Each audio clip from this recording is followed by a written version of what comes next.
A long-awaited update on crew bounties, the actual origins of Cross Guild, and a check-in with the Revolutionary Army. A ton of stuff happened in this week's chapter of One Piece. No time to waste, let's get right into it. We open up on the Sunny cruising through the open sea without a care in the world, unlike its captain who is screaming in pain. Turns out dropping the ship off a waterfall didn't go over too well with the rest of the crew. Nami is seething at Luffy, pointing out that his brain-dead stunt could have killed them all. As such, she has locked him in a small iron cage to better torment. And while her reaction is over the top, she has a point. By any normal standards, Luffy was being reckless. Then again, the Big Mom Pirates fell down that waterfall repeatedly, and they got out of it just fine. Maybe Nami just wants to avoid anyone else suffering random amnesia. Jinbei tries to defuse the situation with a smile and a laugh, pointing out that no one was hurt. No harm, no foul, right? There's no need to be hard on Luffy unless he actually got people killed. Nami is not remotely in the mood to hear that, glaring daggers at Jinbei. As far as she's concerned, this just proves they have to rein in Luffy's stupider impulses. You know, before he gets someone hurt or killed. Nami's glare is so intimidating that former warlord of the sea, Jinbei, looks legitimately scared. As he backs away, he wonders if he just felt Conqueror's Haki coming out of the Navigator. And yes, this is probably just a joke, but well, let's keep an eye on Nami. If she ends up in a big fight ahead, this could be foreshadowing. So adding Conqueror's Haki to that arsenal of adjacent abilities would only further that point. The rest of the Straw Hats aren't bothered by Nami tormenting their captain.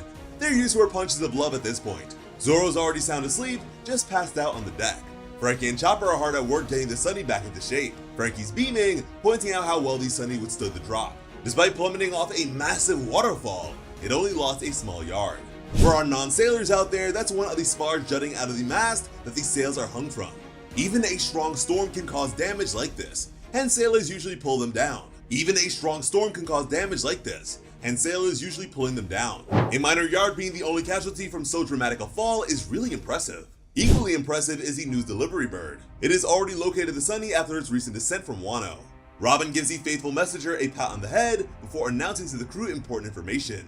They have new bounties. Sanji makes a dive for the newspaper, though it is unclear if he's more enraptured by the announcement or Robin.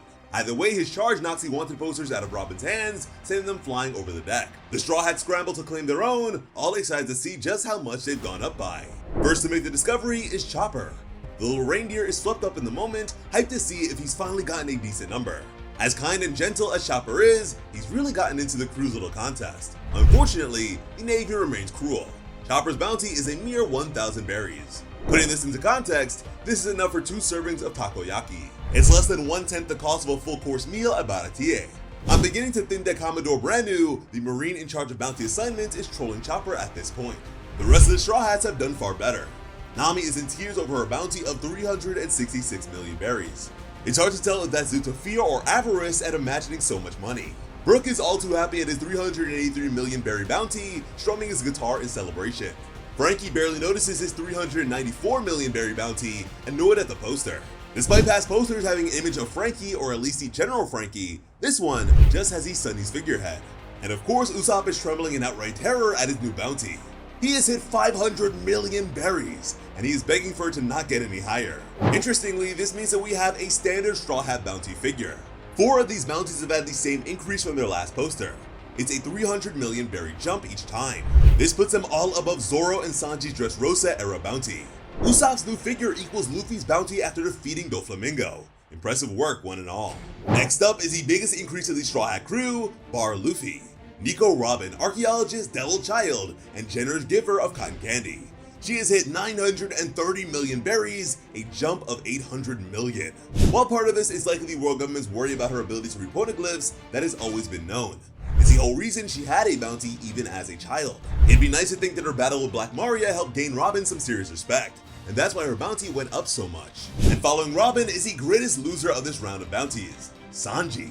After finally pulling ahead of Zoro after Whole Cake Island, he's hit 1,032 million berries. An impressive figure, no doubt, 720 million higher than his last bounty. And yet he's no longer 3rd place among the Straw Hats. Jinbei is here now after all. The helmsman had a smaller increase, going up 662 million, but that still puts him at 1,100 million. This is close to Zoro, who now sits at 1,100,1,100 berries. I'm curious how Brand New came up with a number that precise. Bounties usually round out to the nearest million. Zoro is apparently a cabbage and a chopper ahead of Jinbei. Making more sense is Luffy, whose bounty has doubled to 3 billion berries. He has gone up against a second Yonko and firmly established his claim to that title. A very logical increase. Although, of course, Luffy's bounties have always been stunted over the course of the series due to the propaganda machine that is the world government trying to keep him down. Although right now the terrifying new Yonko is still stuck in the cage, looking kind of pathetic. Sanji and Zoro have already started their regular fight, and all is as it should be among the Straw Hats. And this is the last time we see them this chapter. We cut over to Empty Bluffs Island, home of Buggy Town. The former Buggy's delivery pirates are excitedly talking about the arrival of Crocodile and Mihawk, Cross Guild's new fellow executives. They're all relieved, and understandably so. When we last saw them, the Navy had just revoked Buggy's warlord status and was about to storm the island.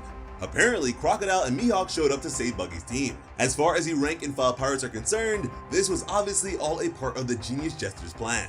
Unfortunately, that is not the truth. And it is very obvious that that is not the truth when we see Buggy the Clown, brand new Yonko, Genius Jester, the Thousand Ryo Clown, pathetically begging Crocodile and Mihawk not to kill him.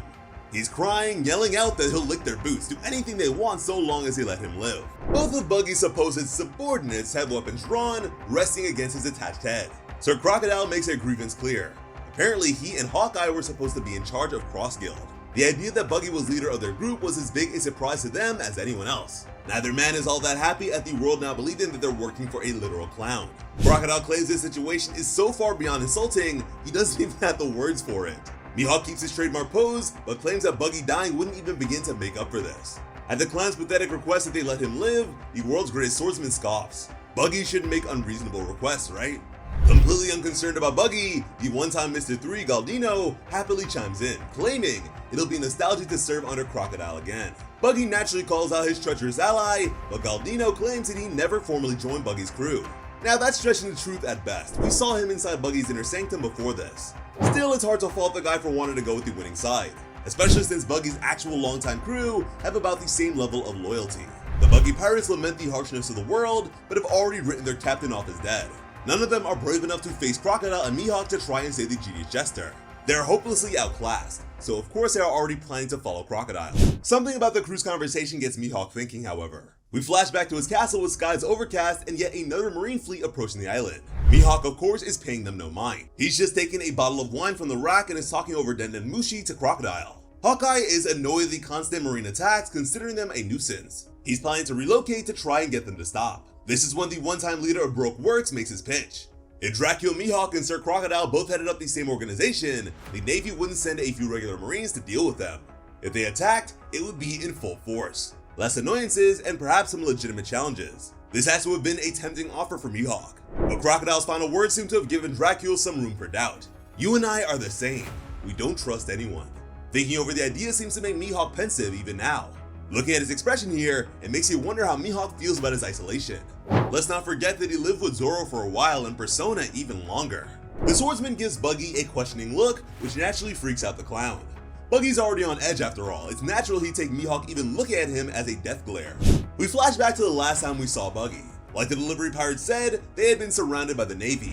Buggy was planning to bail on his subordinates, letting them take the fall while he went on the run. Unfortunately for the Clown Prince of Piracy, his men see him before he can get away. Before Buggy can come up with some excuse for his behavior, a cry goes up. The Marine ships are under attack. We see the whole fleet going down, at least a dozen ships sinking one after another. Buggy is overjoyed. He's saved. Some kind of hero must have come to his rescue, defeating an overwhelming army in his hour of need. Unfortunately for Buggy, it's soon clear that the person who came to his rescue is Crocodile. The Buggy's delivery pirates are overjoyed, concluding that this means Crocodile also worked for Buggy and cheering for their captain. Buggy doesn't deny that Crocodile works for him, but is screaming internally. Apparently he owes Crocodile money and is flat broke. At least the Marines just wanted to throw him back and impel down. Crocodile could do far worse for failing to repay the loan. By the time his rescuers joined them in the big top, Buggy is trembling. Crocodile is surprised to see the clown, openly admitting that he'd figured Buggy would have run away by now. Buggy ignores this as best he can, trying to dampen the request for repayment he knows is coming. He admits that their business looks good, but claims that he has too many mouths to feed. He also then brings up the fact that his giants have quit. Pointing out that he no longer has to feed 5 ravenous giants seems like something of a bad call, but hey, you try explaining to Crocodile you can't pay him back. Hard to blame Buggy when he's this on edge. Crocodile naturally is unimpressed. He brings up the idea of selling Buggy into slavery as a way to repay this loan. I'm not sure how much cash Buggy would make at auction. He's no giant or mermaid, but Crocodile's probably just going for a dark joke here. And it works. Buggy's voice is trembling as he tries to appeal to Crocodile as an old prison buddy. He's a good friend who will be understanding, right? Unfortunately, Croco-chan is not in the mood to play nice. He makes it clear to Buggy, this is on him. Crocodile did the clown a favor by lending him the money he used to start Buggy's delivery. If he can't pay Crocodile back now, he will take full responsibility. Crocodile now intends to start his own business and needs the capital. This point finally gives Buggy his way out. He suggests taking Buggy's delivery instead of the funds. He's got a large staff who could help Crocodile get his business off the ground, and he'd be happy to work off his debt. Buggy can get the word out about Crocodile's new business. He can tell the whole world about Cross Guild. And with that, we return to the present day. Crocodile is holding up the Cross Guild flyer with his hook hand. He does not look happy. He points out that Mr. President sure stands out, put above the two actual founders of the business and everything. Buggy claims this is all an accident, that he didn't mean for this to happen, which is exactly what we predicted. Crocodile stuffs the flyer in his mouth, demanding he explain. Buggy spits it out, sputtering for breath. Interestingly, Mihawk's already put his blade away, stowing it behind the sofa where the three are seated on. He's already made up his mind to not kill Buggy, earlier words aside. We briefly flash back to Buggy's printing crew. Given their overall worship of the genius jester, it's not too surprising that they gave him top billing, and that they were so enthusiastic they sent the flyers all over the world before Buggy could ask for any alterations. That same adoration and praise that carried Buggy through Marineford finally came back to bite him here. We go from Buggy trying to process the amount of trouble his crew have landed him in over to Naval Headquarters. Commodore Brand New is doubling down on his assessment of Buggy as a dangerous threat. And to be fair to Brand New, he is getting more evidence here. The Navy already thought Buggy was one of the masterminds of the escape from Impel Down. They know that he is essentially a brother to Shanks. Now Crocodile came to his aid at Empty Bluffs. The Navy's wiretapping division apparently caught the earlier call between Mihawk and Crocodile about Cross Guild. They aren't just going off of the flyer. That just misled them about who was in charge. And more relevant to Brand New is the fact that Cross Guild has already gotten financial backing from other underworld organizations. With them cropping up in the middle of other rebellions, the Navy now considers all three founders a massive threat. It's here that we learn the bounties of the three founders of Cross Guild. Crocodile is the first, weighing in at 1,965,000,000 berries. This seems to have been given on grounds of his low-key abilities and general intelligence. The Navy isn't sure of his importance to Cross Guild. Mihawk is next, and the discussion of him is interesting. Brand New claims that he is an even greater swordsman than red-haired Shanks. That's been disputed for a while in the fandom. The two have dueled many times, with Mihawk ultimately no longer wanting to fight after Shanks lost his arm. Is Brand New's assessment right, or is he just going off the world's greatest swordsman title? Either way, Mihawk's bounty is openly impressive. 3,590,000,000 berries. This is the highest number in this chapter, but might still be underselling Hawkeye. Shanks, Kaido, and Big Mom all had bounties over the 4 billion threshold. Perhaps the Yonko controlling territory in the New World may inflate their bounty value. You could say they are a more wide-scale threat to the world government, able to raise armies and claim territory. Cross Guild is starting to put Mihawk in a similar position. If they continue to grow, these bounties may jump up by a lot. And finally, we have the bounty on Buggy.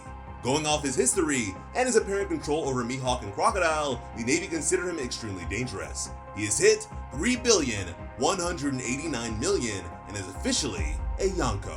And you know, Buggy might just be the very first Yonko to have a subordinate or crewmate with a higher bounty than them. Back over at the Big Top, Crocodile has fed Buggy his new bounty poster.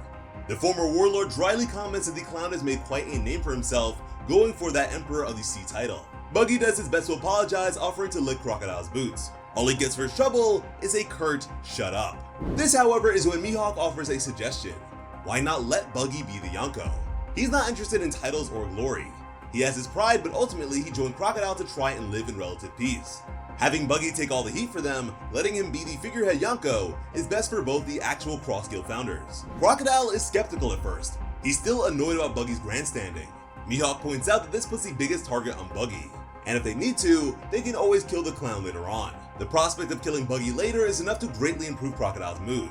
So long as he can take the clown's life at some point, he's okay playing along. We go from this to Buggy giving one of his trademark dramatic speeches, introducing the commanders of Cross Guild to the assembled pirates. The crowd is as ecstatic as ever. Buggy is crying as he tries to sell Crocodile and Mihawk as his commanders. The pirates below assume their leader is just moved by the beauty of the moment. Of course, the truth is that Buggy is scared out of his mind. He has finally become Shanks' peer, a fellow Yonko. And he's got the world government gunning for him, along with two deadly serious men willing to kill him if he stops being useful.